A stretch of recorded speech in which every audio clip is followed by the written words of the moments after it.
Olá, benditos! No capítulo anterior, nós vimos que as linhas de batalha foram traçadas pelos filisteus e eles invadiram o território israelita para um ataque feroz. A intenção deles era realmente desferir um golpe mortal e definitivo em Israel. E entre os soldados desse potente exército filisteu estava Davi e os seus 600 homens. Por causa de sua má associação com os filisteus, Davi estava em uma situação muito difícil, a de ter que lutar contra o próprio povo, os israelitas, povo sobre quem Deus o havia escolhido para servir como rei. Observe que ele e seus homens estavam marchando na retaguarda do exército filisteu, servindo como guarda pessoal do rei Aquis. Somente o Senhor tinha o poder de manobrar os acontecimentos para que Davi não tivesse que lutar contra os israelitas. E o Senhor agiu. Quando os líderes filisteus viram Davi e os seus homens entre os soldados, ficaram surpresos e protestaram. Mas Aquis garantiu a eles que vinha observando Davi durante o último ano e que ele não lhe dava motivos para desconfiança.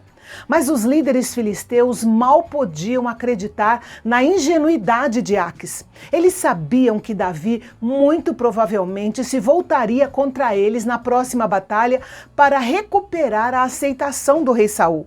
Afinal, Davi não apenas havia matado muitos inimigos de Israel, mas também muitos filisteus, inclusive um dos principais, que foi Golias. Por isso, eles sugeriram ao rei que, por medida de segurança, ele mandasse Davi e seus homens de volta a Ziclag, para longe da batalha, e deixar que ele realizasse os seus próprios ataques militares em outras regiões. O rei então chamou Davi e ordenou a ele que voltasse para Ziclag.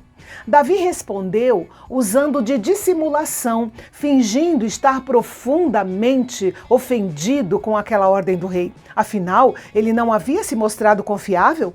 Mas o rei foi inflexível na sua ordem porque ele não queria provocar um mal-estar com os comandantes filisteus. Eles tinham diante de si uma batalha muito difícil e Aquis queria que eles estivessem em condições para combater com confiança. Davi então obedeceu e voltou para Ziclag com seus homens, e mais tarde nós vamos ver a mão soberana de Deus atuando nesse impedimento.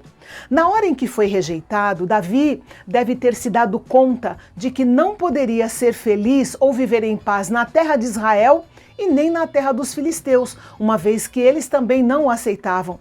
Davi estava tentando viver nos dois mundos, mas descobriu que não tinha aceitação em nenhum deles. Sem dúvida, Davi não gostou de ter sido rejeitado. Ninguém gosta de rejeição.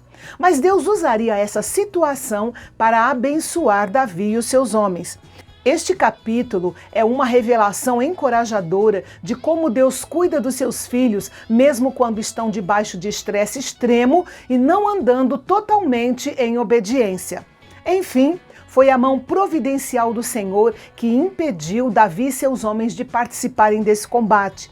É bom lembrar que, apesar de Deus ter sido bondoso ao livrar Davi e seus homens de participarem da batalha contra Israel, o Senhor não tem compromisso conosco quando nos envolvemos em situações causadas por nossas decisões pecaminosas.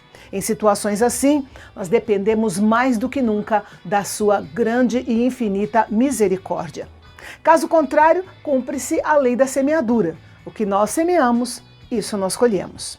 Davi e seus homens voltaram para Ziclag e foram surpreendidos por uma grande tragédia envolvendo as famílias de todos eles.